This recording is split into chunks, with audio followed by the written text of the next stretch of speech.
تو آج کی کہانی ہے عمران اور سارا کے بارے میں۔ دونوں کی شادی کو 5 سال ہو چکے تھے۔ سارا کو پھولوں سے زیادہ سبزیاں پسند تھی کہ شادی کی سالگرہ قریب تھی۔ عمران نے سوچا کہ اس بار کچھ ایسا کروں کہ جو سارا کو حیران کر دے۔ عمران نے سوچا کہ کیوں نہ اس بار سارا کو اس کی پسندیدہ سبزیوں کا گلدستہ دیا جائے۔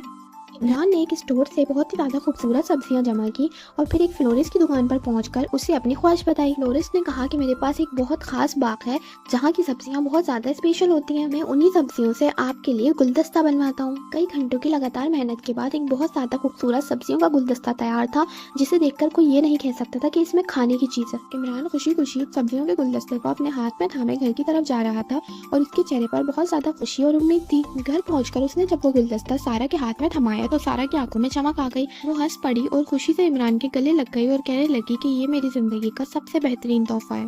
سارا نے اس خوبصورت گلدستے کو کچن میں سجا دیا، لیکن اگلے دن جب سارا صبح میں ناشتہ بنانے گئی تو اس نے دیکھا کہ گلدستے سے بہت ساری سبزیاں غائب تھیں۔ یہ بات پتہ لگانے کے لیے عمران کچن میں چھپ کر بیٹھ گیا اور کچھ دیر بعد اسے کسی کی سرگوشی کی آواز سنائی دی۔ دیکھتے ہی دیکھتے اچانک گلدستے سے ایک تیز روشنی نکلی اور ایک چھوٹی سی ننھی خوبصورت پری نمودار ہوئی۔ وہ پری بہت زیادہ غصے میں لال پیلی ہو رہی تھی۔ عمران اور سارا کے پوچھنے پر پری بہت غصے سے چیختے ہوئے بولی کہ تم نے ہمارے خوبصورت باغ سے قیمتی سبزیاں چرانے کی غلطی کیسے کی؟ تم نے ہمارا گھر اجاڑ دیا ہے۔ یہ بات سن کر عمران اور سارا بہت زیادہ حیران رہ گئے۔ پری نے عمران اور سارا کو اپنی جان بچانے کا ایک موقع دیا اور کہنے لگی کہ ہم تمہیں 5 دن دیتے ہیں، ہر دن تم نے ان سبزیوں کا استعمال کر کے بہت ہی کوئی ذائقے دار اور انوکھی ڈش بنانی ہے۔ ہم روز آ کے تمہاری ڈش چکیں گے اور تمہیں نمبر دیں گے۔ اگر ہمیں تمہاری ڈش پسند نہیں آئی تو ہم تم دونوں کو اپنے باغ کی مٹی بنا دیں گے۔ یہ بات سن کر عمران اور سارا کے ہاتھ پیر پھول کر وہ سوچنے لگے کہ یہ سبزیوں کا گلدستہ تو ان کی جان کا وبال بن گیا۔ پہلے دن عمران اور سارا نے گاجر اور ٹماٹر کا استعمال کر کے ایک رنگین سبزیوں کی چٹنی بنائی۔ پریاں آئی، وہ چٹنی چکھی اور بہت زیادہ خوش ہوئی اور بہت اچھے نمبر دیے۔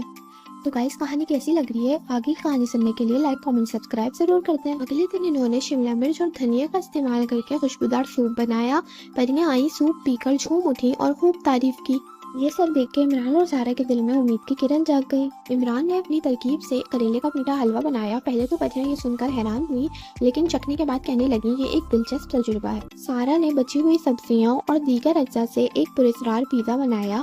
پریوں نے چکھا اور کہنے لگی یہ آج سے ہماری فیوریٹ ڈش ہے۔ عمران اور سارا کو امید ہوئی کہ اب وہ آخری دن میں کچھ اسپیشل کر کے دکھائیں گے۔ آج 5واں دن تھا اور عمران اور سارا کے پاس گلدستے میں سبزیاں تقریباً ختم ہو چکی تھی۔